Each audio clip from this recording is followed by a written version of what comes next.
content over everything. Yeah. We need to stop using the word Trinity. And the word Bible. And anyone who argues such things should also stop using the word Bible. We've all agreed, Bob will no longer use the word Trinity. So long as those that argue such things stop using the word Bible. Yeah. Psychology of behavior. That's what I'm here to study. Yeah. So I want to talk about three things. The first one is the recent terrorist attacks and why it keeps happening. Why it continues to happen, that again and again and again we're having terrorist attacks right across the world and here in the West. And it's because it's quite possible to construct a narrative of violence, a narrative of resistance, a narrative of jihad from the Quran and the Hadiths. And it goes without saying that the vast majority of Muslims don't tap into that narrative. The vast majority of Muslims, when they come across that narrative, are disgusted by it. Now, those that do, and then go on to believe it and commit themselves to it, commit themselves to acts of violence which we then see. And unfortunately, the death of Western civilization will continue by 1,000 cuts because our liberal, progressive, ideological elites are incapable of seeing the world for what it is and for seeing the world how it is. And so they refuse to accept that this violence that a tiny minority of Muslims are participating in is inspired by Islamic texts. Now, there's been research done by a number of research bodies, Pew Research being one of them. There was another one done in the UK, I can't remember its name, but its findings were broadcast on Channel 4 that clearly demonstrate that a higher percentage of Muslims accept the use of violence under certain circumstances than we would feel comfortable with. Upwards of 30% would accept violence to defend the name of Muhammad. Now that is clearly not 100%. That clearly means that you're going to meet lots of Muslims who will genuinely, hand on heart, say they find this violence disgusting. And they do, they're not lying to you, it's not taqiyya. However, ISIS has demonstrated that there are tens of thousands of Muslims that are embracing a narrative of violence. And that can't be denied. And the liberal progressive state, because of its individualistic ideology and because of its moral relativism, refuses to see the world for what it is. They refuse to accept the reality that there will always be a tiny minority of Muslims that will tap into those jihadist narratives and then act on them. They will always write it off as something else, a distortion of Islam, a perversion of Islam, they call it. However, anyone who knows church history as a Christian knows that actually we've experienced as Christians 1400 years of Islamic violence. There has never, ever been a century or a year in which Muslims have not attacked Christians. Ever. At all. And it is time for us Christians to speak our own history, to tell our own truth as an antidote to the poison of liberal progressive ideology that refuses to accept this reality. Now,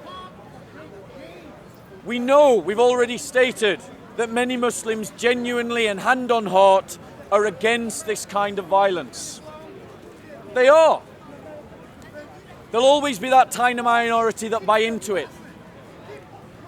The statistics show that that minority is numbered around maybe 2 or 3% of the overall Muslim population.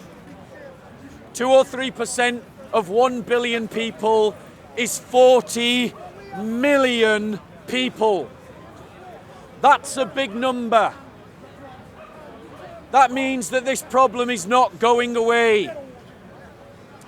And as the percentage of Muslims grows within a population, the percentage or the absolute number of those Muslims who accept violence also grows. 2 to 3% of 100 Muslims is 2 or 3 people. You can do the multiplications. What happens when that 100 becomes 1,000? What happens when that 1,000 becomes 1,000,000? What happens when that 1,000,000 becomes 10 million? You see the problem. Liberal progressive ideology refuses to accept that there is a problem of prejudice and bigotry and hate emanating from within the Muslim community. That doesn't mean all Muslims have bigotry and hatred in their heart, but it means that some do, and they do for Islamic reasons. And until the liberal progressive state can accept that fact, like they accept the fact that Nazism leads to prejudice on the basis of ethnicity, they will never, ever be able to address the problem of Muslim violence. You have to challenge the prejudice that is rooted in the Islamic ideology if you want to tackle the problem. You have to want to tackle that narrative if you want to tackle the problem. You aren't going to do that if you refuse to accept that there's a problem with the ideology itself. And that is why I say to all of you who can hear my voice that liberal progressive secularism is not the answer. A muscular Christian faith is the answer. A muscular Christian faith that can stand up to an ideology that preaches that kind of hatred, that can say to the Muslim, there is a genuine better alternative, something that teaches a better way. Liberal culture has to abandon the idea of relativism, that all cultures are equal, that all cultures teach the same, that all cultures have the same problems. They don't have the same problems because they don't teach the same things. Genital mutilation is not a problem of Anglo-Saxon culture. Alcohol abuse is. Muslim communities don't suffer from alcohol abuse, but there is the use of genital mutilation. The fact of the matter is, different cultures don't have the same values. They don't ascribe values to the same things in the same ways, and resultantly, therefore, they don't have the same problems. There is a reason why there isn't a problem of Jainist terrorists blowing people up around the world. Why? Because you can't find a more pacifist religion than Jainism. If someone is a fundamentalist Jainist, they will never hurt anyone. Jainists try not to hurt flies. So it is wrong to say that all religions have the same problem. All religions teach the same thing. Islam teaches a supremacist ideology that the Muslims are the best of people. It teaches that those who are not Muslims are ritually unclean. It teaches that Christians and Jews should be made into second-class citizens. And I have 1400 years of church history to prove that that is the reality, not what your politicians tell you, not what your celebrities tell you.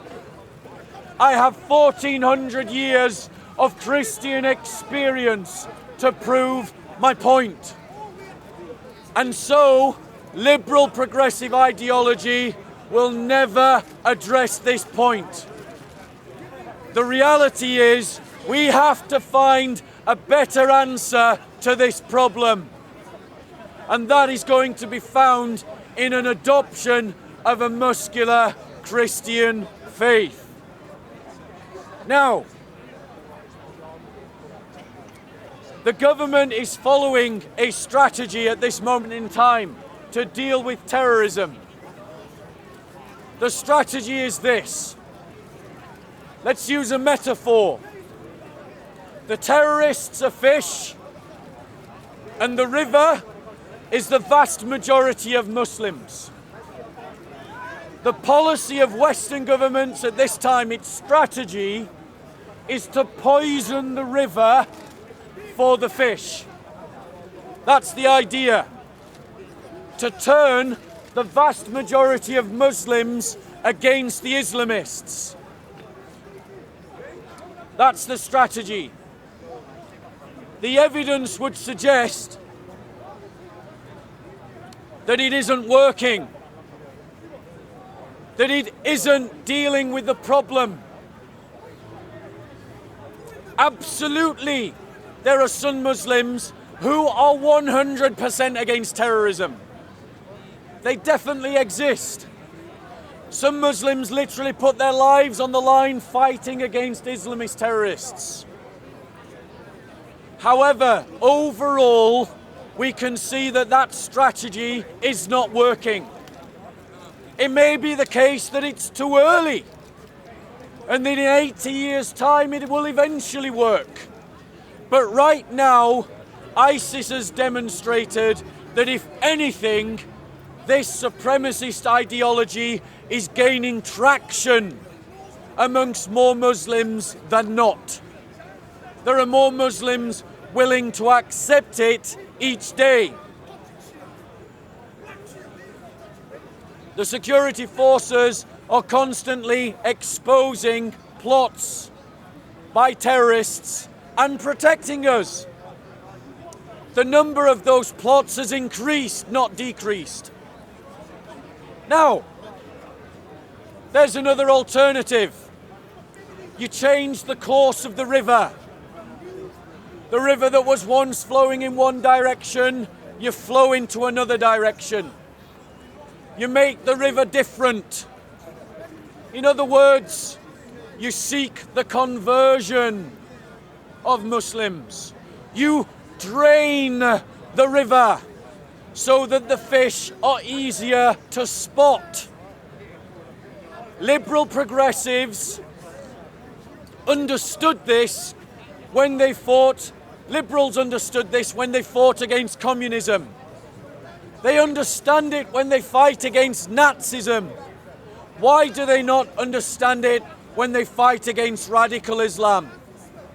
It is because their pluralist rhetoric has blinded them to options that are readily available. Now, changing the topic slightly. New topic? New topic.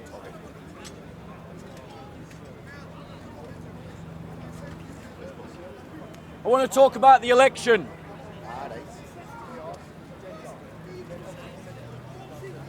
I think that we in the UK can be proud of our democracy because the kind of tensions that we felt in our society over the last couple of days. Let him. It's all right. It's free park. Let him. We'll move if he starts talking. So, in the election, we can be proud that our democracy is strong. The tensions that we experienced in this country would have led to civil wars in many other countries. Many other countries would have ripped themselves to pieces if they encountered divisions like we have in the UK.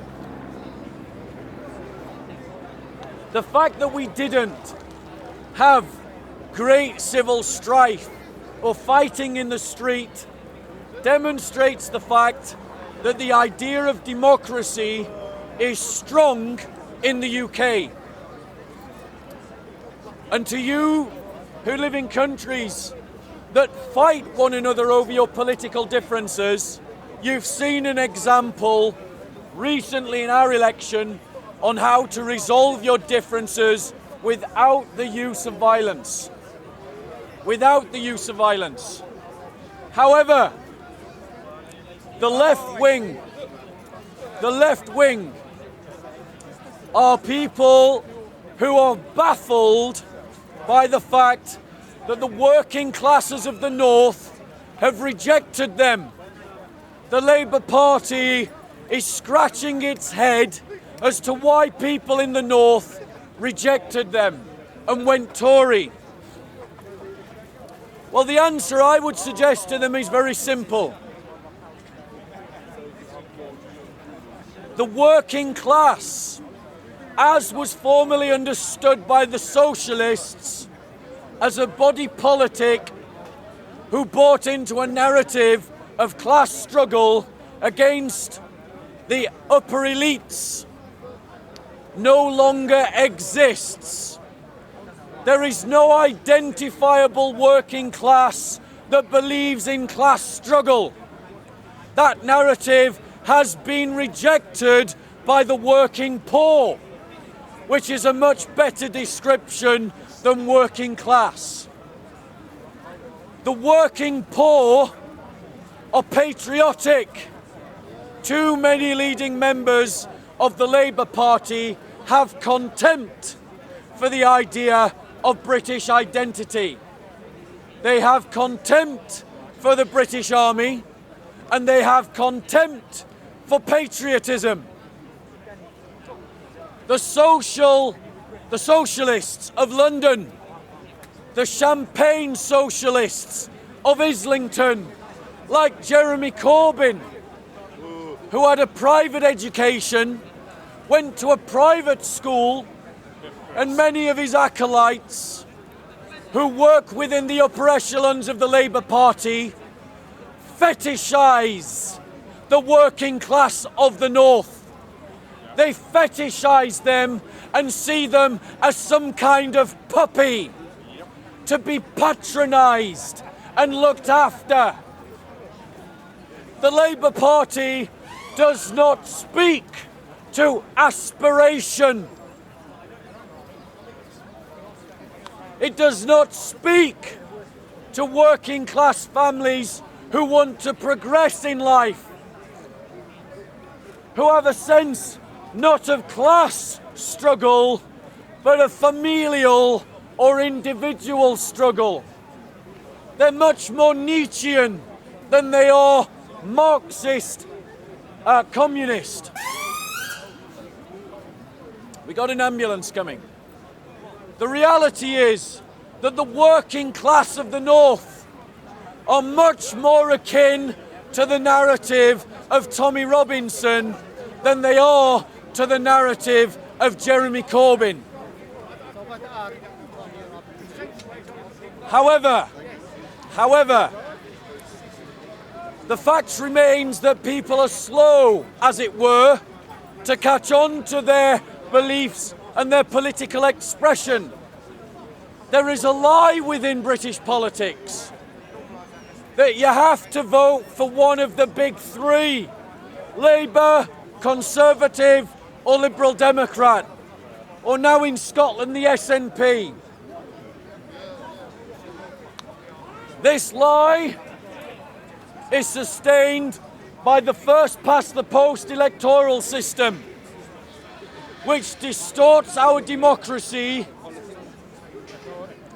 and means that lots of people vote for parties that they don't really believe in to stop the party that they hate more getting into power. That is not how democracy should work. And who invented democracy, Bob? Tell him. Democracy came from Greece. Thank you. Demokratia. Now, Thank you. now,